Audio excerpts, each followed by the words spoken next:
Hey y'all, welcome back to the food forest. Biggest thing to update on this video is the chickens' new living arrangement. They were basically starting to really stress me out, digging up things and making me have to redo work a lot, and I got kind of tired of it, so I made them an enclosure. They still have access to the water over here in the creek bed, and they still have a good amount of space. We had one that kept escaping, so we did have to clip one of her wings, but it was pretty easy and it's a painless procedure.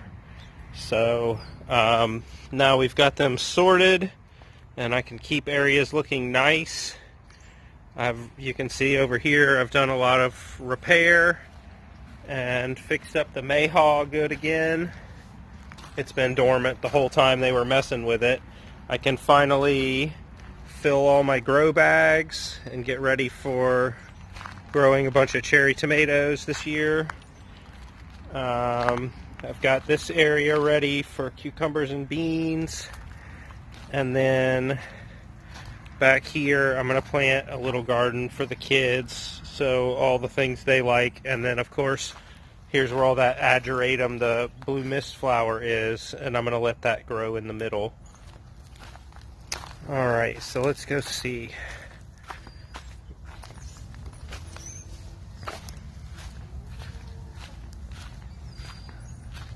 Got a bunch of daylily seeds I started in these pots, and some of the trees are starting to leaf out really well, like this pomegranate here.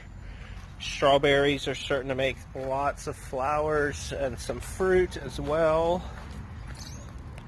And then things like fig and satsuma are starting to recover after the freezes.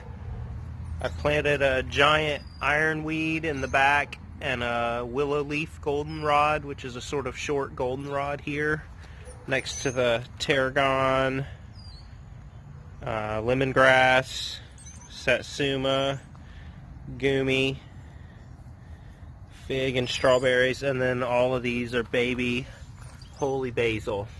Remember, I had giant holy basil in this area, and now there's thousands of babies. So I've started making a little hedge over here, and I've repaired all that damage that they did back in this area.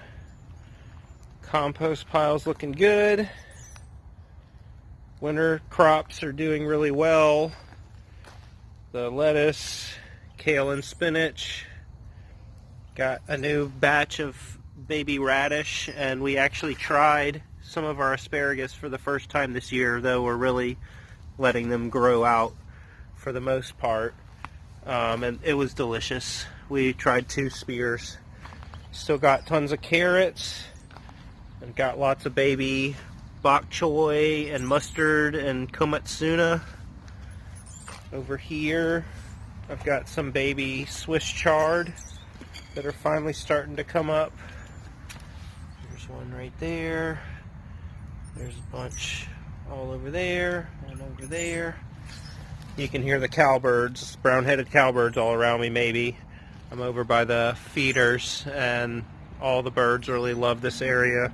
We've been seeing Carolina chickadees and tufted titmouse, lots of house finches, goldfinches, Carolina wren, and lots of cardinals. The birds just love to hang out in this area. Mourning doves. Oh look, there's a female cardinal and a sparrow. Anyway, lots of cilantro and parsley still. Other herbs are coming back. Alright, so here we are on the other side. You may be able to see the brown cowbirds mobbing the feeder and just this area in general. Anyway, that's the Saruga persimmon. I've since added a Fuyu persimmon right here. And then where this stick is, I'm going to put this Hachia persimmon. So We've also added a kumquat where I had a mulberry cutting and it died, I believe. I did dig it up and pot it because the roots looked really healthy still. I've also planted, I don't know if I had this in my update, but an American persimmon right here, and the Kaiteri Feijoa is right here next to just a seedling Feijoa. Got daylilies all throughout the swales. I've added them in all through here, so I believe this bay laurel may be dead, unfortunately. Apples leafing out, red bud leafing out, nectarine with a flower bud. We added lots of blueberries, so those are flowering. The pomegranate up here is leafing out as well. My mulberry, the Pakistan mulberry is supposed to be hardy to 20, and we had 4 days at 20, and I think this thing has bit the dust. There's some fungus, like pinkish fungus down here at the base, and I think it might be gone. I do have lots of cuttings of it, so I can replant it, or I could plant more Persian ones or get a different variety, but I wasn't expecting 4 days of 20 in the first year that I had this in the ground, and I don't think that it could handle it. So I may give it another shot and hope that we don't have extreme weather like that again, but we'll see. This pear's still very leafed out, and this willow lost a ton of its growth. I had shaped it in the last video and had big plans for it, but it just died back. So I'm gonna have to start over with it.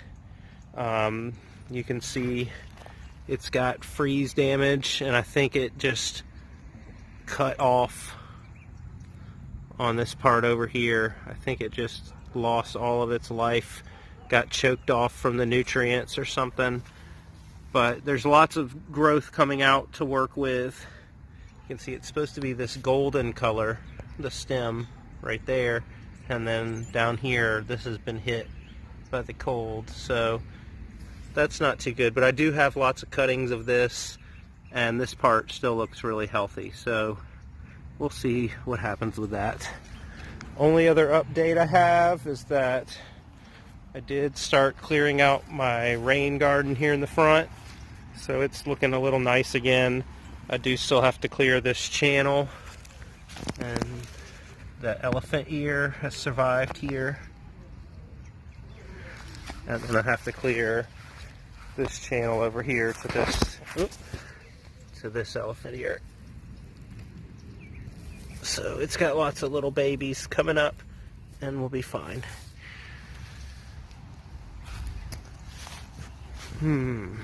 Oh yeah, I do have an odd iris blooming here in the middle of February, which is rare, but I do tend to have one in this area, and it's probably the same plant that blooms early every year, and it's just gorgeous. I can't wait for all the others to start, but they haven't even started sending out buds yet. I don't see any. So this one's, oh, hold on.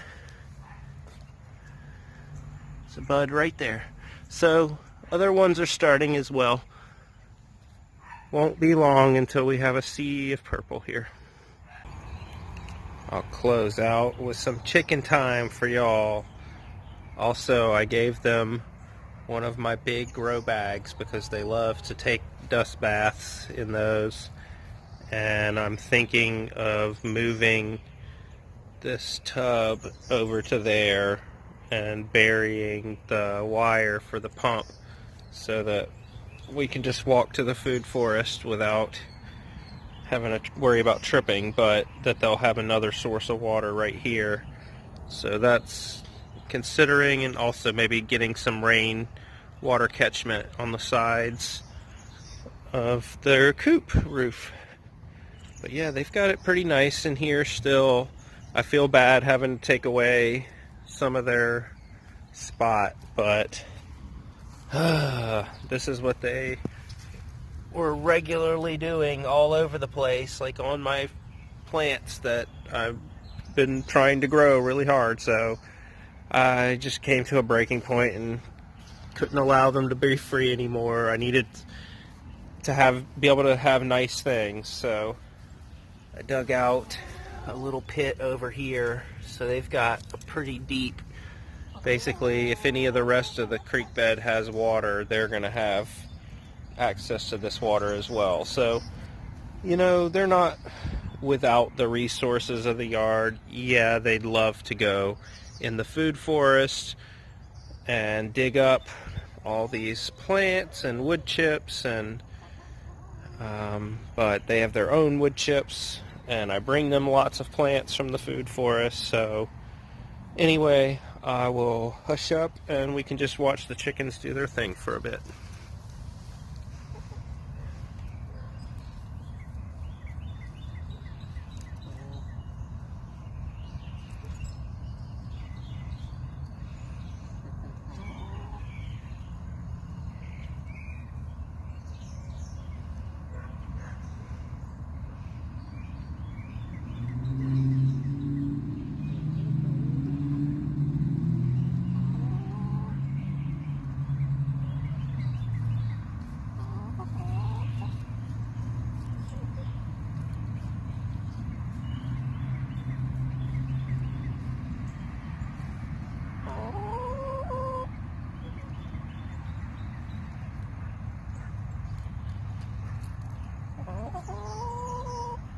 Yes, Clarabelle? Clarabelle has the light colored tail, and she's the alpha chicken here. Everyone else, she's top of the pecking order, so when we throw snacks down, she gets to eat first, and no one else can take a bite till she does. And then Betty and Poxy, this is Betty. She is kind of dark-tailed and doesn't have a bunch of black around her neck, though she does have a little. But then Poxy here is the one that's been causing all the trouble, and the one that escaped and lost her feathers, and the one that keeps digging out. But she has a black ring around her neck, and then also a dark tail.